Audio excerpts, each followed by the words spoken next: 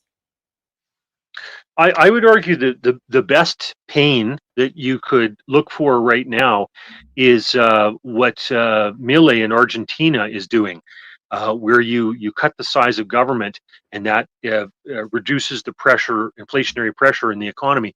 Trump was trying to do that with the Department of Government Efficiency, but then they found that their IRS revenues were dropping as the economy was shrinking. But what Milei is doing in Argentina is actually the best solution to try to get out of this. Well, Nico, before we drop the stream, you want to see what Pierre has to say here? Oh yeah, that's why I paused it, because I paused it on purpose, because that smirk of his, I want to hear what he has to say. That's going to be very constructive, I'm sure. The minister for presenting his first budget speech, but he spoke for quite some time. And given this Liberal government is adding almost $10 billion to our national debt every hour, it must be the most expensive speech in the history of this parliament. Minister for his first budget speech. It was a very long speech. And given that this government is adding about $10 million to our national debt every single hour, I think we can say that while talk is cheap, it's very expensive when a Liberal finance minister does it. He wants those TikTok clicks. He's going to pop out an apple soon. Every dollar that the government spends comes out of the pockets of Canadians. And the more they spend, the more things cost. And that's why the Liberals doubled the cost of housing and lineups at food banks. And that's why we wanted an affordable budget for a more affordable Canada. This government is the most expensive in Canadian history. Every dollar the Prime Minister spends comes out of the pockets of Canadians. The more they spend, the more things cost. And that's why Conservatives were calling for an affordable budget, for an affordable life, after Liberals doubled the cost of housing and doubled I don't the like that he's lineups at our repeating food himself. banks. Like, I don't mind he goes English, French, but just keep going. Have introduced the most He's doubling his speech right now. Deficit in the history of our country is outside of COVID. It will generate higher costs for groceries, housing, and for everything else. The Liberals have introduced the most costly and largest budget deficit in history outside of COVID. The cost of this Liberal budget will drive up the cost of food, housing, and everything else that Canadians buy. Okay, so Rob, as he's speaking right now, has he read it? Single promise he made. Come again, sorry? As he's speaking right now, has he read the budget? $62 billion deficit. No, what they do is they anticipate what's going to be in it, and they go ahead and write their speeches accordingly. Sometimes as the minister is delivering the budget, they're able to quickly go through it, and staffers, and they're able to formulate some questions or various things. But a lot of this stuff, like most MPs don't know what's actually going to be in the budget. You just have an inkling what you've contributed into the finance minister's staff. They come around in Clarity's case and ask for your input, that type of thing. And, based on their reactions or whatever, you anticipate that, your stuff may or not have made it into the budget, etc. It's the finance minister's document. Obviously, he has to have the support of the prime minister, but most MPs don't really know what's going to be precisely in it. It's kind of a rumor mill. So as we're sitting here listening to talk about the budget, he's just reading a speech that was written before any of us heard any of this. Yeah, pretty much. That's generally the But case. you might have like these little blanks where it says, how much on defense? Oh, they said this much, so fill in the blank, but then move on. Will go to bankers and bondholders instead Right. of to doctors So and theater. nurses.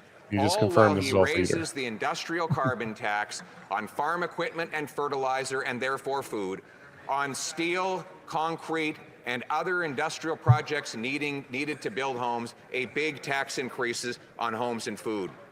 Donc, on nom So on behalf of Canadians who are already paying too much for the cost of this Liberal government to heat themselves, house themselves, and feed themselves, Conservatives will not be able to support this budget. Instead, we will. Our party wanted an affordable budget. For And an there's also affordable no life. consultation And on between behalf of parties all the Canadians during the who creation can of the no budget, longer right? afford to eat, It heat, or depends. house themselves because of Minimal liberal sometimes. inflation, I we mean, Conservatives cannot support this costly Martin, liberal to give budget. him his credit, did kind of. What's that, Nico? Hold on here. This, I think Pierre Poilievre's testicles just dropped. Concrete and other industrial projects needed to build homes, a big tax increases on homes and food. Donc, on nom So He on basically behalf of said that, Canadians I think I who are rewinded already it a bit paying too far, too but I much think for he the said cost that of he this Liberal cannot support government the budget. to heat themselves, Yeah, he said that. house I themselves, think But he surprised. was saying that before it came out. Conservatives I will not think be what able you're to going to support see this is the budget. Conservatives will Instead, vote against it. our- Liberals will obviously our vote party for it. wanted an affordable Depending on the numbers, the Bloc could go against it, but the NDP will sit on their hands and just abstain. That's what I predict. And that will, by doing that, by the NDP not voting, that means that the Liberals should have enough to pass it, right? Because they Yeah. can't, the Conservative can't compete, and the Conservatives would need the NDP and the Bloc Québécois to vote against it, because I think, what is it? The Liberals are just 3 away from a majority, right? Right. So as long as the NDP abstains, the Liberals are fine. And let's And be they'll, honest, the NDP abstaining is a vote. of course. Oh, sure. Absolutely. Yeah. Absolutely. I mean, it basically, they were the Liberals they were in the Liberal camp last time with Jagmeet Singh. It's the same situation. They were punished for it in this last election, rightfully so. Had Jagmeet actually pushed the button on the election a year before it happened, they would have become the official opposition. The Liberals would have dropped down to third place and Poilievre would have been the prime minister. But no, the NDP isn't ready. They don't have the money. They don't have the finances, and I don't think they are psychologically wanting to head into an election campaign. They don't have a leader. Who are they going to stick into the national debate? They don't have anybody. Yeah, know, but rather than show the courage and vote either for or against, they're going to abstain, which is a cowardly way to be in government, in my opinion. Either you're for something or you're against something. I agreed. Is that I'm just gonna be telling the you. end of I'm the just telling you what NDP they're going to then? do. Yeah. No, I posted a thing last night. I went, this is going to get full confidence. The Liberals are going to vote for it. I think I even made the comment. The only thing that the Bloc despises more than this budget is the fact that the Conservatives might win an election. So they are definitely not voting for it. And it doesn't matter because the Liberals have enough here to push this forward. From a Conservative perspective, because if you look at it, that's the best case scenario for Pierre Poilievre. Because he pretty much made it clear over the past couple of weeks that he doesn't want an election. Like, he keeps on repeating, costly election. We don't, like, Canadians don't want a costly election. We want an affordable budget. So is that not the perfect opportunity for him to kind of save face? Because if he votes in favor of the Liberal budget, he basically says that it's okay to run $100 billion deficit. If he votes against it and there's an election, he clearly does not want that. But by the NDP abstaining from voting is the best case scenario for Pierre Poilievre, because he can still vote against it, turn around and blame the NDP to say, if you voted, we wouldn't be in this mess, but I did what I had to do, because he does have a review that's coming up in January, and I don't know how long the Conservatives are going to continue supporting him if he keeps not wanting to step up as a leader.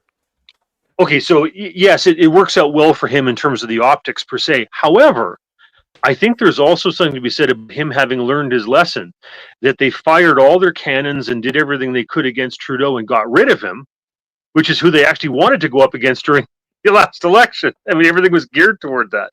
So there's something to be said about, allowing Carney to play the bluff, with regard to this.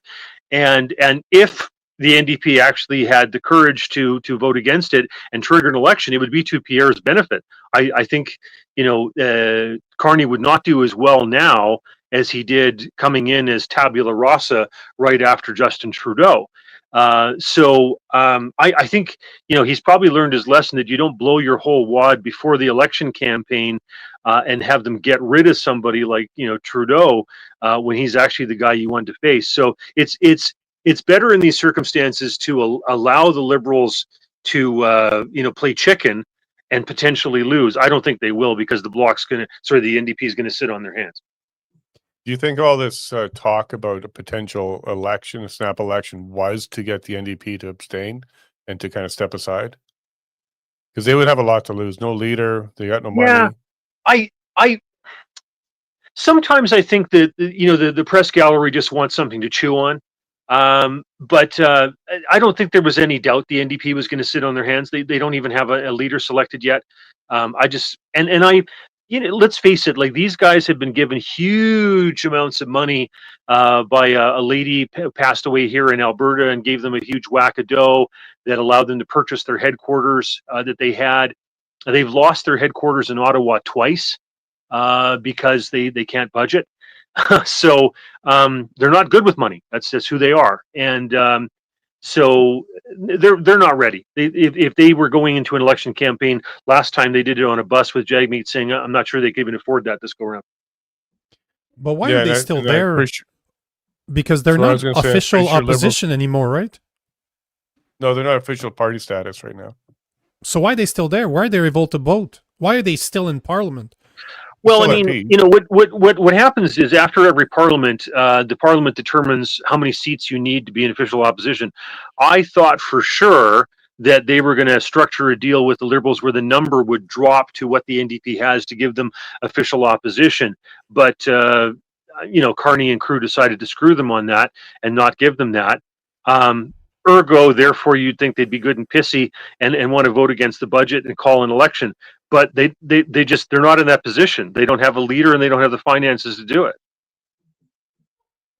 Now, if you were advising them, Rob, the NDP, what would you advise them to do at this stage? Well, they should have. I mean, I'm going to take the Alberta NDP just as an example. Like, Naheed Nenshi was a terrible choice for them because he really is a Liberal at heart, and I just don't think Edmonton or rural Alberta or Calgarians are going to rally behind this guy. But if they had chosen like a firefighter, kind of Horgan-ish, kind of man's man, but had been somebody who faced adverse reactions as a result of the jab, etc., stood up for the little guy, etc., that would have given them some credibility potentially. That would have been a great choice for the Alberta NDP, and the federal NDP. I think hopefully learned some lessons with Jagmeet Singh. I know that a lot of them were unhappy with him as the years crept on, and he kept on supporting the Liberals. And let's face it, he was a very odd leader for the NDP in the sense that he had more expensive suits than I own. He had a bunch of Rolexes, and he drove a expensive sports car. I mean, he lived a higher life than Rob Anders does. He was more Gucci and Rolex than most of the Conservative MPs are, right? So I mean, he was a very strange guy. He was no Ed Broadbent who kind of salivated over borscht and working man's stew and that type of thing. So they hopefully they they choose somebody that actually resonates with their base, somebody that's not some sort of, caviar communist like Jagmeet Singh was. We'll see.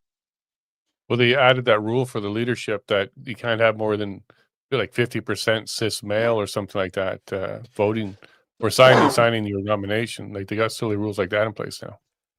Yeah, the NDP conventions are fun to watch because there's people who complain about odors and all this type of stuff because of their sensitivities. When you watch the conventions, you get to see commentary from the grassroots that you'd never get in the House of Commons, and it's very, very educational to get a sense of their headspace. Now, Nadine, same question to you. What would you advise the NDP to do at this stage? Abstain, vote, run, like what? Well, I mean, I don't look at it from a place of politics. I mean, and that's where Rob understands the politics of it all, and I do get that. I mean, they're not in a position to go into an election. They don't have a leader. They don't have the money. They don't even have a mandate right now. Like, I mean, let's be honest. And the reality, though, is, or you have to call a people date when you're talking about the NDP. No mandate. there you go, a people date, no mandate. But for me, I look at this from a standpoint of, is this a good budget? Is it something worth passing, or is it not? And I don't look at this from a left-right side. I don't care if you're Bloc. I don't care if you're Conservative. I don't care if you're Liberal. This is where I believe that each and every MP should have the right to vote their conscience. They should have been given this in advance so that they could review it. They could understand it. They could ask questions. It could have been debated before it's presented to the public. And then it's a yes, no, all this fanfare. So for me, it's a definite no. This budget is going to hurt Canadians more than Canadians are already hurting. Why? Because it is adding to the debt. The government is growing, not shrinking. We've got more problems that are going to result as a result of this budget. So for me, it would be just a hard and fast no. Why? Because from an economic standpoint, it doesn't make sense to pass this budget. If I could so just under Jack Layton's NDP, you think it'd be a no? Again, they're playing politics. So if it was Jack Layton sitting at the other side of the table, he would probably he would probably vote yes to this, to be honest, understanding Jack Layton and where he stood on politics, because they would look at this and again, the NDP has no, I think, true economic understanding of the consequences to the decisions that they make, right? Good intentions just lead the path faster to hell, in my opinion, right? And I'm not saying that these are not good intentions by the NDP, but the problem is there's a consequence to the action. And nobody wants to take the long-term outlook and go, where does all this lead? And that's what I do. I look at the long term. Where does all this lead? And it leads to worse outcomes than what we have today. Everything is trajectory. What path are we on? Are we making things better or are we making things worse? This is making things worse. So the answer should be no. If it was Jack Layton, I think that they would actually have the courage to vote for it. But again, that's politics versus the economics. If I can just interject again, I've given a little more thought. The person, if they could resurrect him from the dead, who would be a great leader for them, he would have been a great leader before, but certainly at this stage, is Bill Blaikie, because he represented these hardworking Transcona Yard railway worker kind of guys. He was a larger than life individual at 6 feet plus, best toast to the haggis at Robbie Burns Day, type of thing. Big burly, bearded guy. That I think would resonate with the rank and file, and with a lot of the private sector union support that the NDP has, type of thing.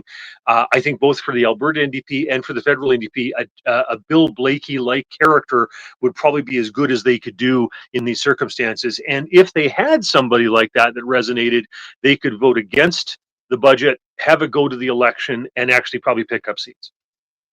Nico, would you be shocked if the NDP came out and voted no and forced an election?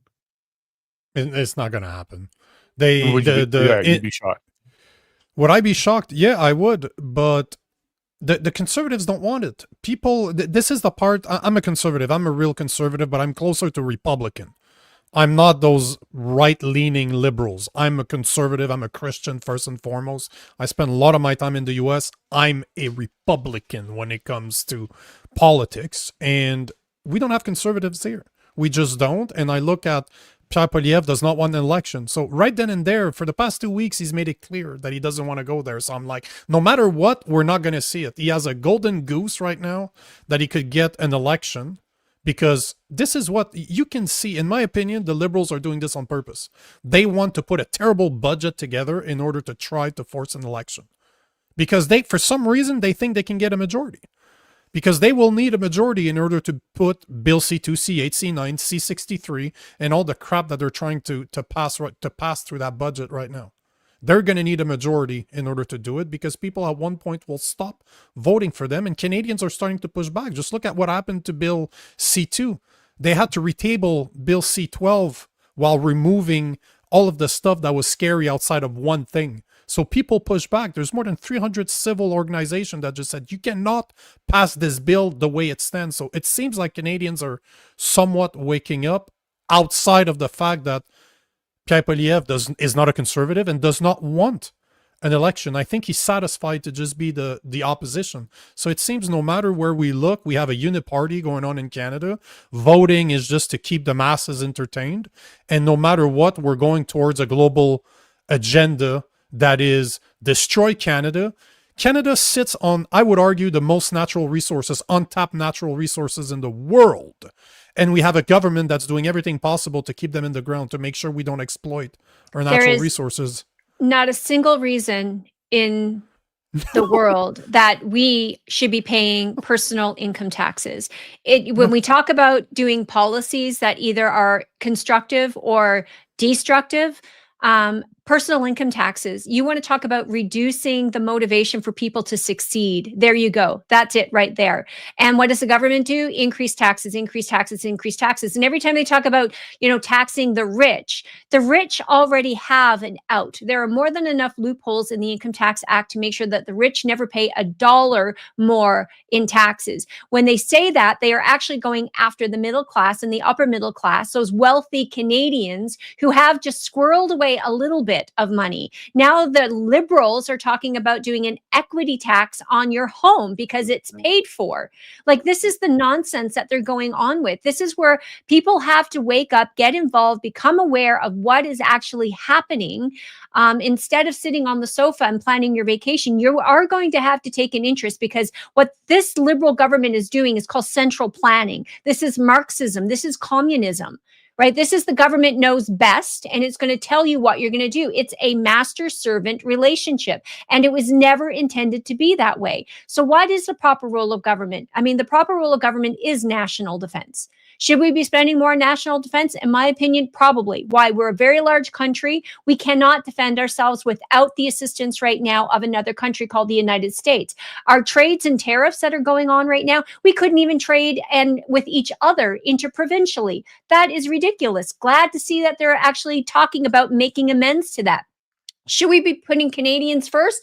Probably, right? We have all the tools, all the natural resources. Why are we not manufacturing it in our own damn province, in our own damn home? Like, these are the things that we should be doing. So, we can say that the Liberals this, the Liberals that. There were some things in there, but the problem is it's all done for theatrics. And again, look at the outcome. I'm tired of politicians that get up there and talk their talk. Right. And that goes for right here, even in this province. They get up there and they talk about all these great things. And to Rob's point, they want a leader that's charismatic, who, looks the part, can talk the part. What I want is competency. I'd like to see some merit put back into this. You know what? If you're going to run for government, what skills do you bring that add value to this country, instead of just another bum that sits in a seat that's just going to vote however the party votes? And more than that, I want somebody that's going to flip tables. I want somebody that's going to flip tables, that's going to call out people for what they're doing. Love or hate Trump, that guy is messing things up on purpose, and he does not care what you think. Carney called him to apologize. He's like, you know what? You apologize. I'm still not going to deal with it. He says that to the camera because he does not care. But that's what I want. I want a guy that's going to break tables. I want a guy that's going to get escorted out of the House of Commons because he lost it in front of everybody and started calling everybody across the aisle and in his own party, because we're at a point right now that our economy is getting destroyed. Carney's here to finish what Trudeau started, and the end goal is not good. If people don't realize what's coming, you need to wake the fuck up. And I'm sorry for my language, but I'm tired of seeing politicians like what we saw today. Blah, blah, blah, blah, blah. Everybody's clapping. Poilievre's making a joke. Today, the Conservative Party released a really bad comedy skit making fun of all the liberals. How about you take that money and invest it back in Canada instead of spewing that garbage? Like, what is happening here where our politicians are dancing like clowns? It's literally the WWE for adults, but their supporters are clapping. Just like we saw the politicians, oh yeah, this is great. Whoever they're voting for, if they're voting for Poilievre, oh, this is great, such a great guy. The same thing on Mark Carney's side. Like, what's happening? I always feel like I'm that crazy person, you know, in movies, you see that crazy bum on the side of the street that's just, apocalypse is coming, listen to me. That's who I feel like I am. And I continue watching this and people are like, oh yeah, maybe an election after the winter is going to be a good idea. That's probably a better idea for the Conservative. Hey, are you kidding me? Like, can I have what you guys are smoking? Well, I want some. Last night I sat down and I made a list but for a lot of people don't understand is that Canada is truly in serious fiscal trouble. And I'm just going to go through the list here. And I tried to come up with what I thought were the top 10 things that are worthy of discussion. You would have heard nothing about the real issues today in this budget, which is a problem for me. So the GDP is weak. They've acknowledged that, but they haven't acknowledged why it's weak. The Bank of Canada has made it very clear there are structural issues here. Monetary policy cannot fix this. Fiscal policy has to fix this. And who is the fiscal policy? Fiscal policy is the government itself. It's their own poor policy decisions that have led us to where we are today. And only they can fix that. They can increase productivity by getting out of the way. Instead, they continue to add more regulation, add more costs, and see themselves as a central planner directing the economy instead of getting out of the way of the people who actually produce. The government doesn't produce anything. Every dollar it spends is an expense. That has to come from somebody who is producing it, right? And right now, if you look at, 25% of the government, the economy is government funded directly. And then you have another 25% that are NGO consultants that hover all around the government. Again, teachers are publicly funded. Healthcare is publicly funded. All of those people do not add to the productivity, the bottom line of the economy. Why? Because they are being paid with after-tax dollars, right? So it is the small business owner. And then we basically do not give small businesses any incentive. Now they're here in our own province. We got people talking about increasing wages again, the minimum wage. If you want to bring in higher unemployment, you want to bring in more bad fiscal policy, go ahead and do that. But you're only actually hurting the people you're trying to help. So our GDP is in a world of hurt. Productivity and investment, it's fled Canada, and 25% since 2015. Business investment has decreased, and it's not changing. We're still on the same trajectory. So we have businesses that are leaving. We have other people who have invested in Canada in the past that are going, wait a minute, money likes predictability, it likes stability, and it is not seeing it here. Why? And it's not seeing it here because of government policy, right? Who knows which direction this government is going to take? And if it takes a direction today, that's likely to change. 317, I think, new regulations that came into place in the last couple of years. 317, think about that. Can you predict what the government's going to do next? I can't, right? That's a problem for investment. People do not want to invest in that. So, 50% of all the jobs that have been created have come out of government, right? Not the private sector that, again, produces the taxes that pay for these bills. You cannot borrow your way to prosperity. It is an impossibility, right? And so every time the government borrows a dollar, well, there is your inflation. That's what people need to understand. Inflation is not prices rising. That's the cause. That's the consequence. The cause is every time the dollars get printed off that money machine, right? That's when the inflation. That's it right there. It's just unfortunate that it takes 12 months, 18 months to see the ripple effects as costs go up. So Right now, costs are not going up, they're going down. They're going up. Why? Because we have a $90 billion deficit. This whole idea of separating capital expenditure versus, this is my rant, and then as you guys know, I've got to leave at 4:00, versus, operational expenses. That's just a way of hiding the truth from the public, right? Debt is debt. And they have no idea what return on investment they're going to get. And in fact, I can tell you right now, ports and those types of things, private investors, and here's the government picking and choosing, right? How much of this is Brookfield going to get awarded? Right? So the money laundering that goes on. We saw this in the Ukraine. The Canadian government awarded all this money to Ukraine, only for Ukraine to award a big contract for pretty much dollar for dollar, the exact same amount to Brookfield to rebuild the Ukraine. Like that's money laundering, right? Let's be honest. So then you have the public sector growth. I mean, the versus private sector growth, and the private sector is stagnant, and it's not stagnant because it can't produce more. It's stagnant because of government regulation, and the government is hiring, and the government is in its way. It's over-regulating it. That's why it's stagnant, right? You can't be innovative and creative when the government is standing over your business, telling you what to do every moment of every day. Right? It's impossible. So we've created this circular economy, aging. Nobody even talked about this. The demographic situation in Canada. This is going to kill us. We have the 60 plus, and that means not unless they kill us first with jabs, Nadine. Right. So and made. Right? Don't forget made.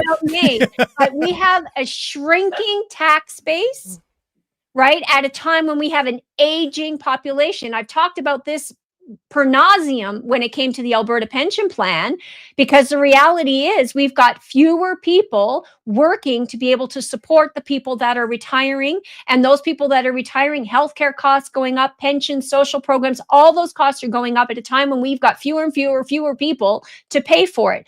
What are we talking? Did anybody even bring that up today? Right?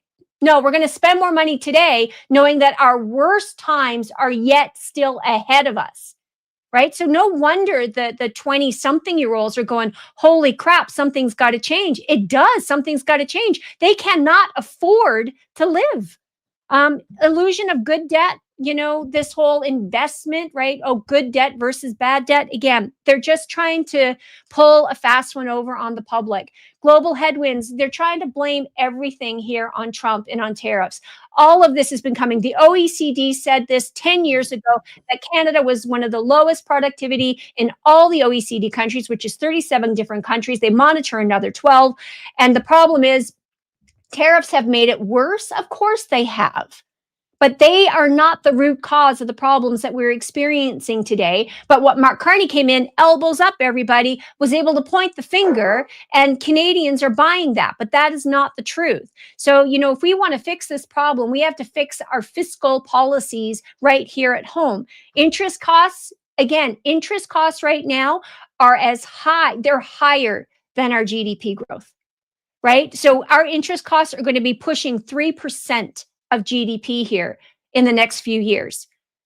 That is atrocious. That is money that could be going into other programs, right? So, and then, the policy uncertainty and the political overregulation of everything, like these are the things that I wrote down, these are the things that people should be looking at. These are the things that people, when they're assessing a budget, this is what you need to be considering. Which direction are we going in here? Is this making life better for people and more affordable? No, it is not. It is very costly, and the long-term effects of this budget are detrimental to Canadians. And, if our seniors are out there voting Liberal, thinking don't threaten my seniors programs and my pensions and my this and that, don't think you're getting away unscathed from this, because you know what? When this comes down, the hammer comes down, it's going to hit all of us, and it's going to hurt. That's my rant. There I was think we more can end the show intelligence right in the now. budget, in Yep. 10 minutes there than we saw the entire show so far. Well done, Nadine. You're going to have to come on my show, Nadine, to repeat exactly what you just said. Like, you don't even need to change anything. I'll just set up the question and you can just go in. But you're absolutely right. But it's mind-boggling that people are not seeing it because it doesn't take a genius to understand what you just said. It's right there in front of us, and it's been there for a long time. I don't understand how people still believe that Trump is responsible for it, and that when Trump is only taking advantage of a situation of 10 years of liberal policies created. Is he taking advantage of us? Of course he is. Absolutely he is. But we shot ourselves in the foot.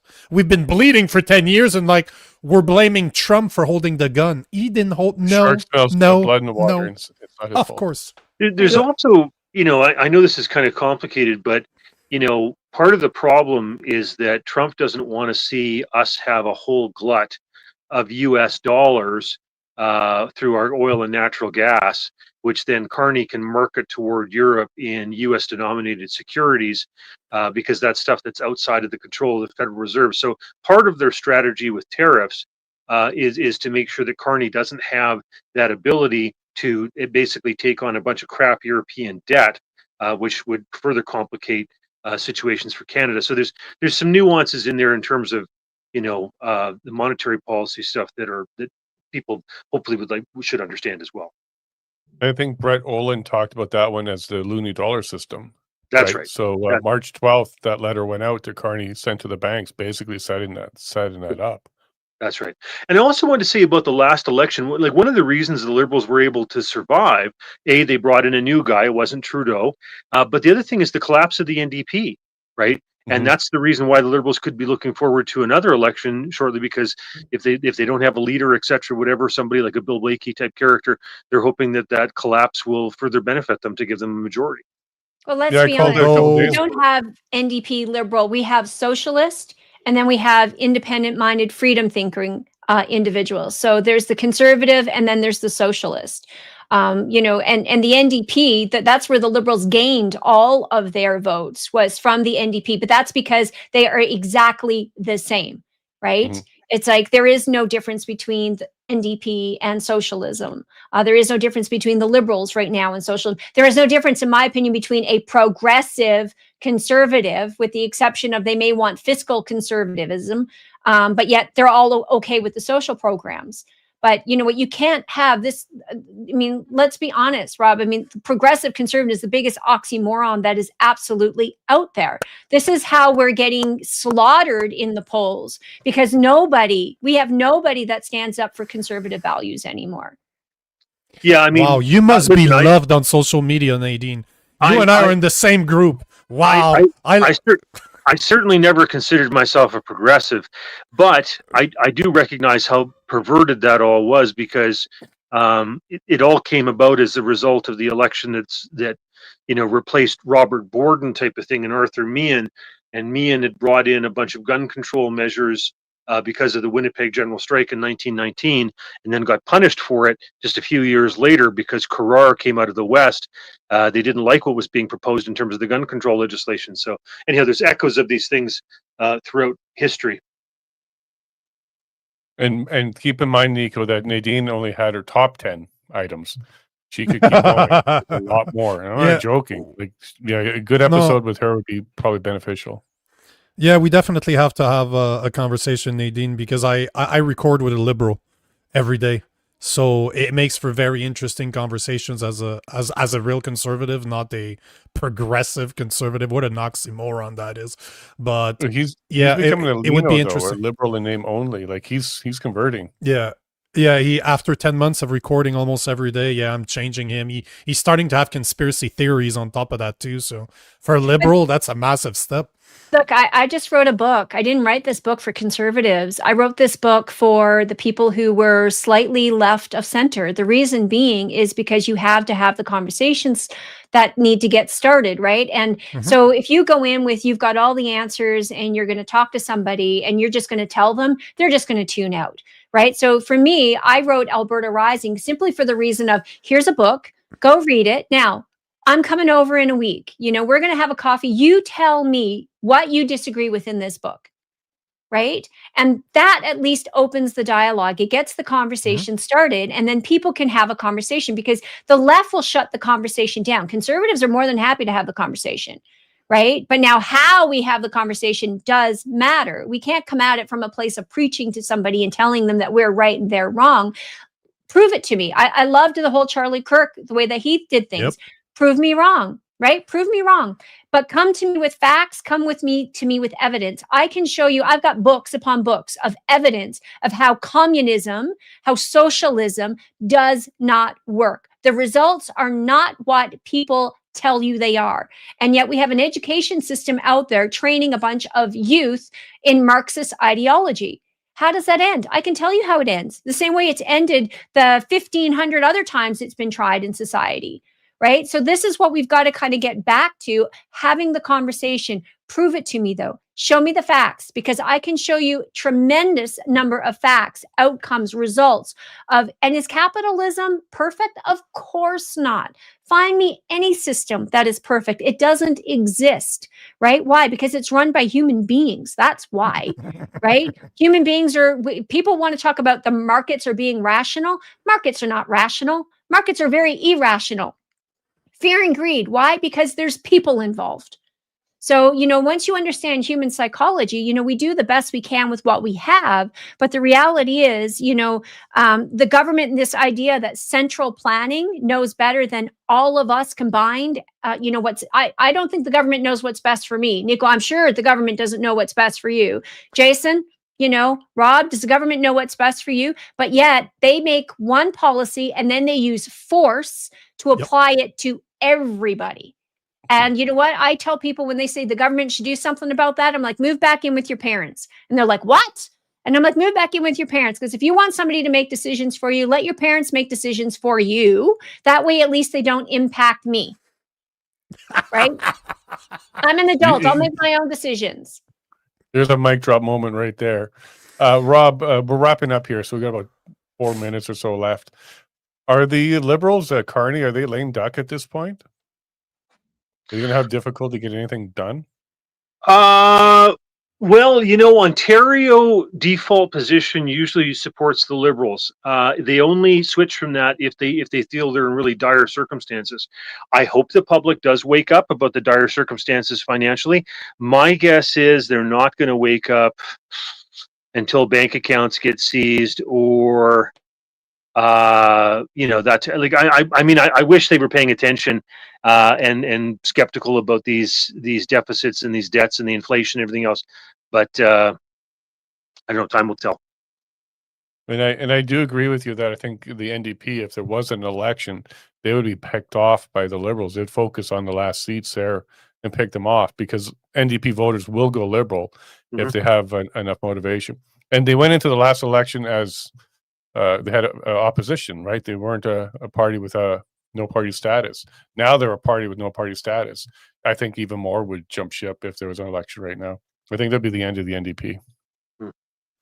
Yeah, but in Quebec, the Liberals would lose too because of the Bloc Québécois. Because in the last election, they were the biggest winner. They won more seats, and there's a lot of riding in Quebec. Like there's one in Terrebonne, one vote, and Election Canada says, yeah, no, one vote is not enough to redo an election. After Election Canada made the mistake on their mailing envelopes, but all to say that I don't think the Liberals realize that they would lose a lot, especially in Quebec, because it sounds like no party wants an election. Sounds like none of them would be ready for an election. No. Outside of, it seems, the Liberals. They're the only one that seems to be cocky enough to believe that they can have, because to me that was just a taunt. That budget is just to taunt the oppositions to vote against it so that they can somehow win a majority. I don't know how they're going to do it without cheating, but hey, I don't believe, at the end of the day, I don't believe that voting, it's George Carlin that says that if voting was actually meaningful, we wouldn't be able to do it if it really had an impact. And I'm destroying George Carlin. I apologize, sir. That guy was a great comedian. Well, but I just wanted to add, they're not beyond cheating. I mean, I had to sat through the committee, testimony on Shawinigan, type of thing, or what was going on for the brown paper envelopes in Quebec. Like, they're not beyond that. No. Well, neither are the Conservatives either. I mean, whether you like Maxime Bernier or not, but he should have been the leader of the Conservative Party of Canada. And Mr. Scheer drinking his little milk jug container there made it clear, how and why that went that way. Yeah, well, every single leadership race in the various parties has been by a certain vote tabulation system, which I won't name for the sake of liability. But that's the truth. Yeah. You know. Yeah. Rhymes with minion. Yeah. And and then on the voting situation, let's be honest, parties pick the nominees, right? They Yep. pick whose name is on the ballot. So, we are given the illusion of choice, but the reality is those choices have already been made for us. So, people like you and I, we don't, and Rob, I mean, you guys had a bit of a different, scenario back then. You started your own party. But the reality is, like, for myself or yourself to run for the Conservative Party, we can never get our name on a ballot because the party itself will make sure that our name is never on a ballot. Yeah, you have too much conviction and too much character for that. You You can ask have to be Richard able to- Decoré. Oh, did we just lose him? Right at the closing there. Oh, he's back? He's coming back. Okay, you're back, Rob. Oh, I said you could ask Derek Sloan and Richard Decoré and Brad Trost and Pierre Lemieux and anyhow. Yeah, and it doesn't matter which party, and it doesn't matter whether it's provincial or federal. It's all the same, right? They pick their nominees. Here's your choices of our picks. Now you pick. Yep. The illusion Using our of machines. Yeah, using our machine. Now we're wrapping up here. We've got to get Nadine back to her afternoon, and we're all going to get back to our work.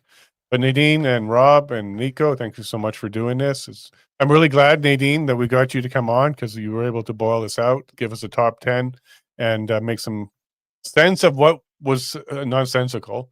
And then Rob, the political side of things, how this works, what we can be expecting, and they're going to abstain. I think NDP is going to abstain. They're going to keep going, and Canada's in trouble. So thank you both for being here today. Thank you. My pleasure. Any final comments? We'll go around the board there, Nadine. We'll start with you. And plug your book. Let everybody know where they can find it. Oh, well, Alberta Rising, it's on Amazon, of course, and still a #1 bestseller there. So if you haven't picked it up, please do pick it up. And again, it is a way of starting a conversation. It's not there to give you all the answers. It really is there to just challenge some of the beliefs and, why are we paying taxes? Who benefits when we have licensing and registration, those types of issues, because people just don't stop to think about it, and then as far as today's budget, it's, the reality is debt, and we have to stop spending. So, I mean, the only way we are going to fix the problems that we have today, and I'll leave it on this, is we need to reduce the size of government. We have to stop spending money we don't have, and we have to increase our productivity. That means the government has got to stop adding regulation. It's got to start getting out of the way and allow people, the economy, to actually do what it does best, and that's innovate, create, and produce. Until that happens, unfortunately, we're on the wrong path. And I saw none of that in today's budget. Fair critiques. Rob? NDP, find a new Bill Blakey, vote against the budget. Let's have an election. Get Nico in there. He can fix everything, right? Nico? For an NDP? Yeah, no, yeah. That Hey, it doesn't mean you have to believe in what they're doing. You can change the whole ship. All I'm going to say is thank you to both of you. I'm not going to thank you, Jason, because we create enough content together. You don't need me to thank you. But thank you to both of you. I'm going to be reaching out to both of you to do so that we can create some content too. But all I'm going to say, Nadine, is it's fun to have, and don't take this the wrong way, another hothead. Because I'm always the hothead on the show. I'm always the one that loses my mind. So thank you for balancing. Like Rob and Jason balanced us. Like that diagonal like this. Like good stuff. Well, I hope at least it came across as an intelligent, articulate hothead, not 100%. 100%. Absolutely loved it. So thanks again for being, both of you, thanks for being here. You're very I also welcome. want to thank you. Go ahead, Nadine. I say it's always a fun when Jason asks me to do something, whether it's, come help you campaign or whether it's, be a guest on your show. It's always my pleasure to do so. Yeah, Nadine's awesome. Yeah, she did. She drove all the way up here to help me campaign in the federal election, knocked on doors for 3 days. So thank you very much for that. Appreciate that. And also thanks to the audience for being here today on a 100%. Tuesday afternoon to come hang out and see how this budget was going to come out. Almost 1,000 people watching us right now, so really appreciate that. Make sure you give everybody a follow and you check out what we have coming up soon. So thanks to the audience as well. You all take care and God bless.